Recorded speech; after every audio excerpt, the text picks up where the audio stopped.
every time I was able to overcome a fear, very pragmatically, by picking up a spider, by going to the dentist, by entering a karate competition, whatever the fear was, the fear was liberated and my consciousness expanded. So then I could see the next step a little bit clearer.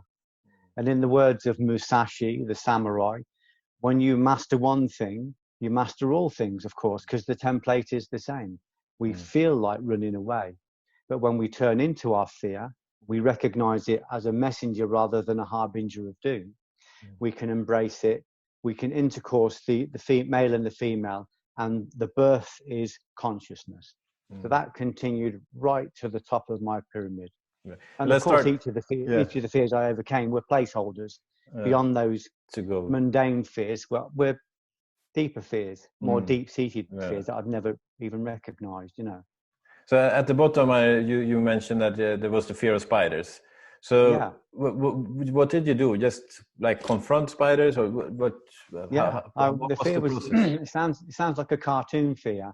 I had a fear of snakes. So if there was a spider in the corner of the room, I wouldn't be able to sleep. It would take over my thinking. It would take over my autonomic nervous system, and I would be possessed with that feeling, and it would stop me from sleeping.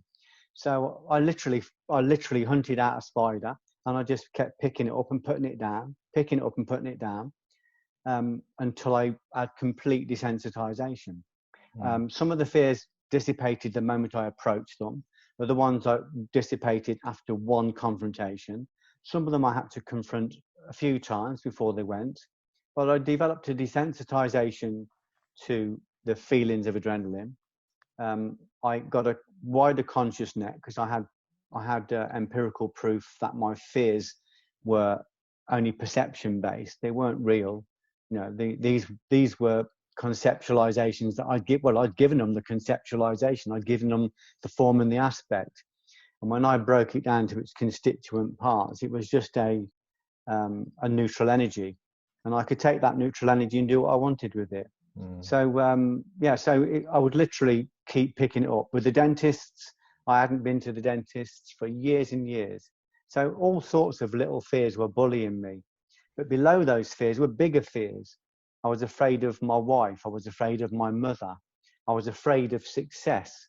I was afraid of the responsibility of success. I was afraid of trying to understand what success meant, because success was saying to me, it's there, I'm here all the time, I'm a constant.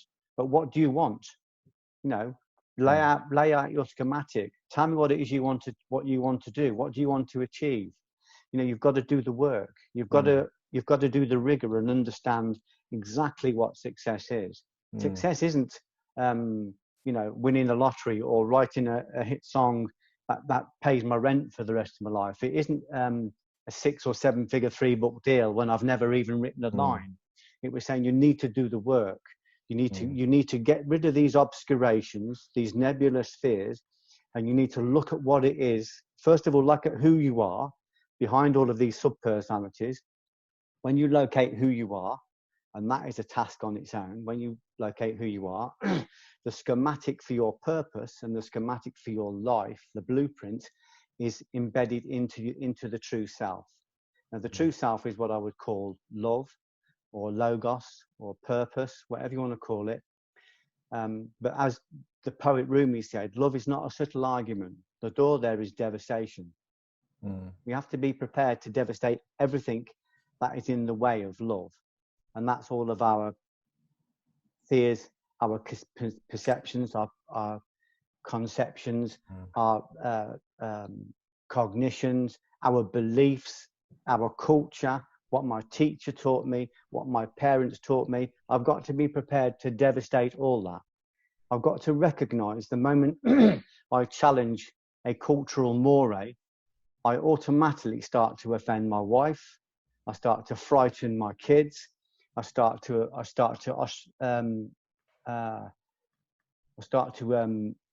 separate myself from my friends. I basically take myself out of the tribe. And the fear of going out of the tribe is as real as climbing out of a dugout with a bayonet and going into no man's land. So we have to be prepared to do that. And obviously we do lose a lot when we exit this boundary and we go into this new realm of consciousness. So the moment we start to look at what success is, it says, don't worry about what success is. What are you? Who are you? Are you these 10 personalities that put on different hats every day? Are you jealousy? Are you anger? Are you ignorance? Are you violence? Are you envy and greed? Are you gossip? Are you these things? And you go, well, they're not my best game. Well, let's get rid of them. Let's break our covenant with them. Let's stop feeding those parasites. And then when you do that, you will reduce the ego and you will expand consciousness and you will reveal, not grow, but you will reveal who you are. And when you reveal who you are, he goes, oh, hi, Geoff, there you are. I've been waiting for you. This is your Dharma. This is what we want you to do. This is where we want you to go. So that at that highest point of creating the divine covenant, we no longer exercise our own will. We no longer have our own ambition. We say to this divine sat-nav, listen, you can calculate the billions of possible routes through the great earth, but I only want the optimum route for me, so I can serve omniscience, omnipotence, omnipresence. So I can serve what the Jews call the Ein Sof, infinity, the nothingness. I want to be able to serve from the highest place. So once you find yourself, you find your Dharma or your purpose. Once you find your purpose, then it's just a matter of having the courage to do that, even though everybody in your tribe is saying, who do you think you are? What do you think you're doing? Don't get above your station. Be grateful for what you've got, you know. You know what I mean? So it takes a tremendous amount of courage, but that courage is lent to you the moment you lean into it. So if I take one step towards consciousness, it will take 10 steps towards me.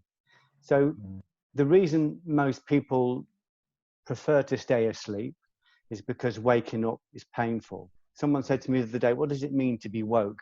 I said, it means to be uncomfortable perpetually, because we have to constantly, in the Old Testament, they call it the burnt sacrifice. We have to constantly sacrifice and burn up the ego in order to create fuel to make light. So we have to constantly burn the fuel of our negativity in order to create the light that will lead us and lead other people. So it's quite literal. The animal sacrifice and the burnt sacrifice, the same thing. The animal soul is sacrificed, and the negativity is sacrificed. They are burnt up.